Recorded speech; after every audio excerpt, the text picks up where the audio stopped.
기도합니다. 은혜가 풍성하신 아버지 하나님 감사합니다. 이 시간도 우리를 사랑하셔서 말씀 앞으로 인도하시고 하나님께서 우리에게 주시는 생명의 말씀을 받고자 함께하고 있습니다. 전하는 자나 말씀을 받는 자나 동일한 은혜 가운데 성령님께서 충만한 은혜로 우리를 지켜주시고 보호하여 주시옵소서. 아버지 하나님께 무한한 감사와 찬양과 영광을 올려드리며 예수님의 이름으로 감사하며 기도드리옵나이다. 아멘. 이 시간은 예수님께서 성전을 청결케 하셨다라는 내용으로 말씀을 나누도록 하겠습니다. 본문의 말씀은 요한복음 2장 13절로 22절의 말씀입니다. 유대인의 유월절이 가까운지라 예수께서 예루살렘으로 올라가셨더니 성전 안에서 소와 양과 비둘기 파는 사람들과 돈 바꾸는 사람들이 앉아있는 것을 보시고 노끈으로 채찍을 만드사 양이나 소를 다 성전에서 내쫓으시고 돈 바꾸는 사람들의 돈을 쏟으시며 상을 엎으시고 비둘기 파는 사람들에게 이르시되 이것을 여기서 가져가라. 내 아버지의 집으로 장사하는 집을 만들지 말라 하시니 제자들이 성경 말씀에 주의 전을 삼아는 열심히 나를 섬기리라 한 것을 기억하더라. 이에 유대인들이 대답하여 예수께 말하기를 내가 이런 일을 행하니 무슨 표적을 우리에게 보이겠느냐. 예수께서 대답하여 이르시되 너희가 이 성전을 헐라. 내가 사흘 동안에 일으키리라. 유대인들이 이르되 이 성전은 46년 동안에 지었거늘 내가 3일 동안에 일으키겠느냐 하더라. 그러나 예수는 성전된 자기 육체를 가리켜 말씀하신 것이라. 죽은 자 가운데서 살아나신 후에 제자들이 이 말씀하신 것을 기억하고 성경과 예수께서 하신 말씀을 믿었더라. 아멘. 요한복음 2장 12절을 보겠습니다. 그 후에 예수께서 그 어머니와 형제들과 제자들과 함께 가버나움으로 내려가셨으나 거기에 여러 날 계시지는 아니하시니라. 아멘. 요한복음 2장 11절까지는 가나의 혼인잔치 장면이며 2장 12절에서 그 후에는 가나의 혼인잔치 후라는 것을 나타냅니다. 예루살렘을 중심으로 하여 북쪽으로 가든 남쪽으로 가든 항상 내려간다고 표현하십니다. 요한복음은 구조상 4개로 구분되는데 서론, 본론, 결론, 기록 목적입니다. 본론 속에는 7가지의 기적과 10가지의 사건들이 있습니다. 7가지의 표적 중에 첫 번째는 가나의 혼인잔치는 지난 시간에 말씀을 드렸고 이렇게 첫 번째 기적을 일으키신 후 가버나움에 가셔서 그곳에 여러 날 계시지 않고 주님의 마음에는 첫 번째 사건을 일으키시기 위하여 예루살렘에 올라가셔서 6월절에 사건을 일으키시려고 하셨던 것입니다. 6월절 사건 속에 숨겨져 있는 메시지가 우리에게 상당히 심오한 메시지가 들어있습니다. 사복음서에는 6월절 사건 이야기가 나오는데 특히 요한복음에서는 6월절에 예수님이 예루살렘에 가셨다는 이야기가 4번이나 나옵니다. 결국 예수님이 공생의 시작부터 첫 6월절의 이야기가 나오며 마지막 공생에 끝나실 때도 6월절을 보내시는 이야기까지 나오면서 횟수로는 3년이지만 6월절은 4번을 보내시게 되는 것입니다. 요한복음에서는 예수님께서 4번의 6월절을 기념하시며 사건을 일으키십니다.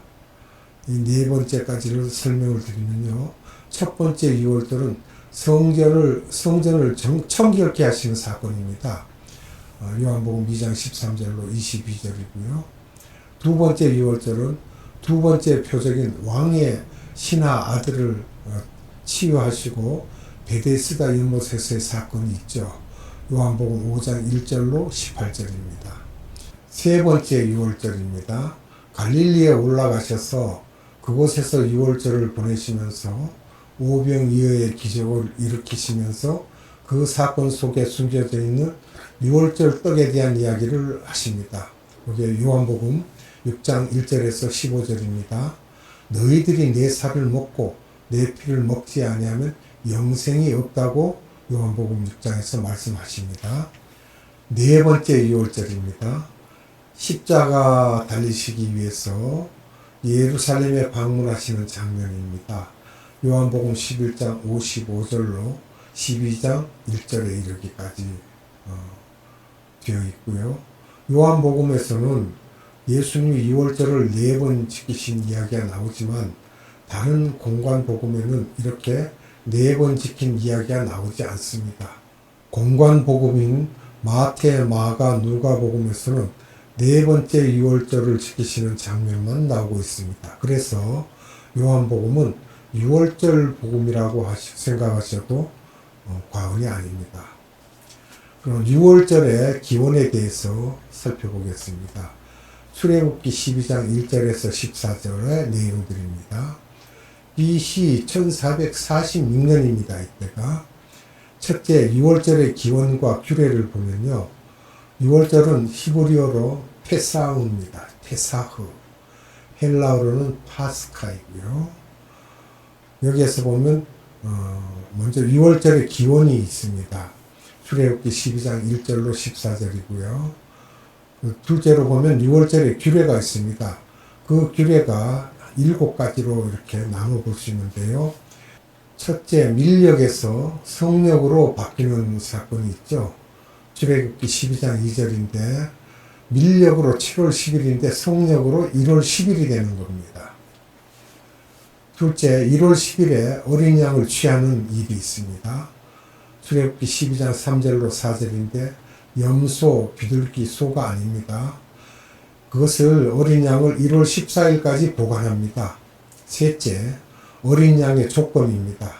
출애굽기 12장 5절인데 1년 되고 흠 없는 수컷 4일 동안 보관하면서 점검하는 것입니다. 4일 동안요.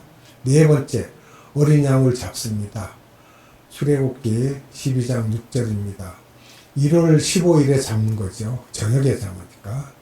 다섯 번째, 어린 양의 피를 좌우 문설주와 임방에 바릅니다. 출애굽기 12장 7절입니다. 여섯 번째, 유월절 음식을 먹는데 출애굽기 12장 8절입니다. 어린 양의 고기와 무교병과 쓴나물을 함께 먹습니다. 일곱 번째, 유월절을 영원한 규례로 지켜라 라는 말씀이 있습니다. 출애굽기 12장 14절입니다. 두 번째로 유월절을 지키는 역사에 대해서 또 살펴봅니다. 여기에도 한 9가지로 살펴볼 수가 있습니다. 첫 번째, 출애굽하기 전 애굽에서 지킨 것이죠. 출애굽기 12장 1절에서 14절인데 이것은 BC 1446년의 일입니다. 둘째, 출애굽 1년 후 광야에서 유월절을 지킵니다. 민수기 9장 5절에 나와 있습니다. 이것은 BC 1445년입니다. 세 번째, 광야 생활 39년 동안 지키지 않았습니다. 모세에게 예수님께서 유월절을 지키라고 최소한 2번 말씀하신 내용들이 있습니다. 민수기 28장 16절로 25절, 신명기 16장 1절에서 17장 1절입니다. 네 번째, 광야 생활 40년이 끝나고 가나안 땅에 들어가서 여호수아가 길갈에서 유월절을 지킵니다. 여호수아서 5장 10절에 나와 있고요. BC 1406년입니다. 이때는. 다섯 번째, 그 후 691년간 유월절을 지키지 않았습니다. 역대하 30장 1절에서 12절이고요. 또 여호수아부터 히스기야 왕까지입니다. 이때가 여호수아는 BC 1406년이고요. 히스기야는 BC 715년입니다. 여섯 번째, 히스기야 왕 때입니다. 히스기야 왕 1년입니다. BC 715년에 유월절을 지킵니다. 역대하 30장 1절에서 12절에 나와 있고요. 내용이 그 후 93년간 6월절을 지키지 않았습니다. 일곱 번째, 요시야 왕 18년에 이때는 BC 622년입니다. 한번 6월절을 지킵니다. 열왕기하 23장 21절에 나와 있습니다. 그 후 106년간 6월절을 지키지 않았습니다. 여덟 번째, 에스라 때, 이때는 BC 516년입니다. 제2성전인 수룹바벨 성전이 봉헌하면서 6월절을 지킵니다. 이거는 에스라서 6장 9절, 19절입니다. 제2성전은 첫 번째 성전보다 훨씬 웅장하고 아름다웠습니다. 아홉 번째, 수룹바벨 성전을 지은 후에 계속해서 6월절을 지켰는데 변질된 6월절을 지켰습니다. 말라기서 1장에 이스라엘 백성들의 변질된 6월절 기념을 보면서 말라기 선지자가 개탄하였던 장면이 있습니다. 말라기서 1장 6절에서 14절을 보겠습니다.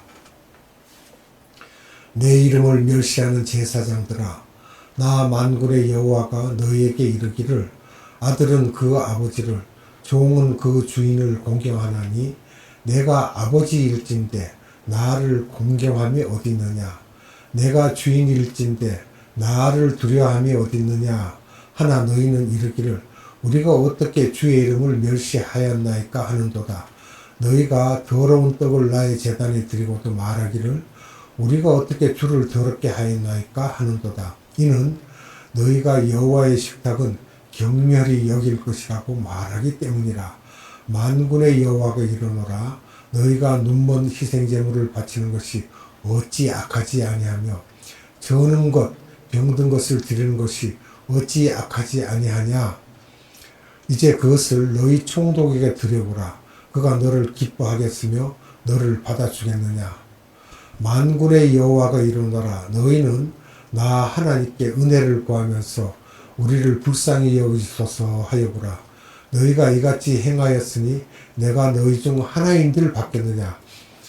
만군의 여호와가 이르노라. 너희가 내 제단 위에 헛되이 불사르지 못하게 하기 위하여 너희 중에 성전 문을 닫을 자가 있었으면 좋겠도다. 내가 너희를 기뻐하지 아니하며 너희가 손으로 드리는 것을 받지도 아니하리라. 만군의 여호와가 이르노라. 해 뜨는 곳에서부터 해 지는 곳까지의 이방 민족 중에서 내 이름이 크게 될 것이라. 각처에서 내 이름을 위하여 분향하며 깨끗한 제물을 드리리니 이는 내 이름이 이방 민족 중에서 크게 될 것임이니라. 그러나 너희는 말하기를 여호와의 식탁은 더러워졌고 그 위에 있는 과일 곧 먹을 것은 경멸히 여길 것이라 하여 내 이름을 더럽히는도다. 만군의 여호와가 이르노라. 너희가 또 말하기를 이 일이 얼마나 번거로운가 하며 코웃음 치고 훔친 물건과 저는 것 병든 것을 가져왔느니라. 너희가 이같이 봉헌물을 가져오니 내가 그것을 너희 손에서 받겠느냐? 이는 여호와의 말이니라. 짐승떼 가운데 수컷이 있거늘 그 서원하는 일에 흠 있는 것으로 속여 내게 드린 자는 저주를 받으리니 나는 큰 임금이요 내 이름은 이방 민족 중에서 두려워하는 것이 됨이니라. 만군의 여호와의 말이니라. 아멘. 만군의 여호와라는 이름이 나오는데요. 예수님을 우리가 지칭하고 있습니다. 여호와의 보시기에 이스라엘 백성들은 어떠했습니까? 공경함도 없고 두려움도 없다는 것입니다. 또 이스라엘 백성들의 생각은 또 어땠습니까? 우리가 어떻게 주의 이름을 멸시하였나이까? 라고 항변합니다. 오히려 우리는 열심히 그 신앙생활하고 있습니다. 이 말이죠. 그러니까 영적으로 무지하고 감수성이 없음을 보여주는 장면입니다. 더러운 떡이라는 말씀이 나오는데 유교병이죠. 혼합물이 들어있는 영의 양식입니다. 무교병은 순수한 하나님의 말씀입니다. 또 경멸히 여겼다라고 해요. 우습게 여기고 가볍게 생각했다는 이야기죠. 적당히 와서 편의주의로 예배드리는 모습을 우리들에게 보여주고 있습니다. 신앙생활이 여러 부분에서 깨끗하지 못하면서 여호와께 긍휼을 베풀어 달라고 하는 것과 같습니다. 우리도, 아니 저도 마찬가지입니다. 구약의 이런 이야기들은 신약의 크리스찬들이 이렇게 할 것을 그림자로 예표로 보여주고 있는 것입니다. 또 성전 문을 닫을 자라는 말씀이 있는데요. 교회 문을 닫았으면 좋겠다는 것입니다. 왜냐? 주님이 기뻐하지 않으신다는 것입니다. 말라기 때 엄청난 규모와 아름다움을 가진 성전이 있었지만 제사장들의 타락된 모습을 볼 수 있습니다.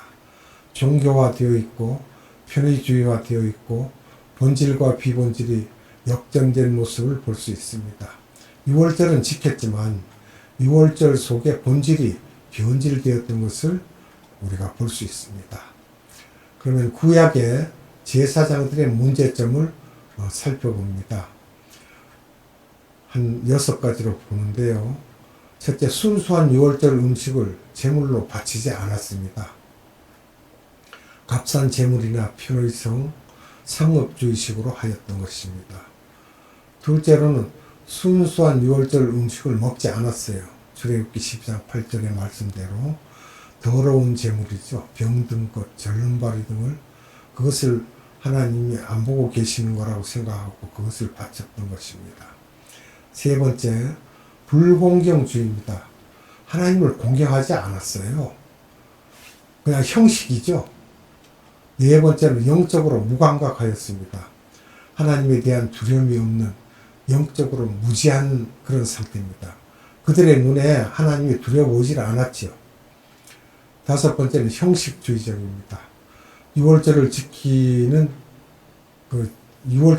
것이 형식화되어 있다는 거예요. 모양만. 여섯 번째는 전통주의적입니다. 그냥 지켰으니까 우리도 지킨다 하는 식이죠. 그래서 말라기 시대의 특성을 보면요. 하나님의 자녀들의 모습을 우리가 볼 수 있습니다. 말라기부터 예수님 오시기 전까지의 모습들인데요. 현대도 그렇습니다. 이것을 살펴본다면 여러 가지로 살펴보는데 종교성이 강했다. 그런데 예배가 있었다. 셋째는 하나님께 예배 드렸다. 넷째는 절기도 잘 지켰다.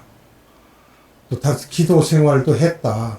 여섯째는 11조를 하지 않았고요. 일곱째는 지도자들의 영의 눈이 완전히 가려서 장님과 같은 상태였다는 거예요. 성서 속에 나오는 예수님이 유월절의 어린 양이시라는 말씀입니다. 고린도후서 5장 21절과 베드로전서 1장 19절을 보면 그렇게 알 수 있습니다. 다음 시간에는 구약의 7절기를 자세히 보면서 성전의 의미와 어린 양에 대해서 더 말씀을 드리도록 하겠습니다. 기도하겠습니다. 거룩하신 아버지 하나님 감사합니다. 복되고 귀한 날 우리에게 생명의 말씀을 주사 우리가 하나님께서 내리시는 절기를 어떻게 지켜야 하는지에 대해서 살펴보았습니다. 참으로 우리가 모양은 있으나 내면이 하나님께서 원하시는 그런 것이 아니고 영적 장님이 되어 있으며 참으로 하나님을 두려움이 없는 형태들을 살펴보았습니다. 아버지 하나님, 우리는 입으로는 예수님 부르짖고 하나님을 부르짖고 성령님을 부르짖으나 우리의 내면은 그리하지 못하고 정하지 못하였음을 고백합니다. 아버지 하나님, 우리의 잘못된 신앙생활과 우리의 그릇된 행위들을 하나님께서 다 불쌍히 여기시고 용서하여 주시옵소서. 하나님 아버지께 모든 것을 정직하게 성실하게 진실하게 드리는 자들 되게 하시고 하나님을 두려워하는 그러한 마음을 가질 수 있는 믿음의 생활을 하게 하옵소서. 오늘도 생명의 말씀을 주신 하나님께 감사와 찬양과 영광을 올려드리며 예수님의 이름으로 감사하며 기도드리옵나이다. 아멘. 주님 가르쳐준 기도로 예배를 마칩니다. 하늘에 계신 우리 아버지, 아버지의 이름을 거룩하게 하시며 아버지의 나라가 오게 하시며 아버지의 뜻이 하늘에서와 같이 땅에서도 이루어지게 하소서. 오늘 우리에게 일용할 양식을 주시고 우리가 우리에게 잘못한 사람을 용서하여 준 것 같이 우리의 죄를 용서하여 주시고 우리를 시험에 빠지지 않게 하시고 악에서 구하소서. 나라와 권능과 영광이 영원히 아버지의 것입니다. 아멘.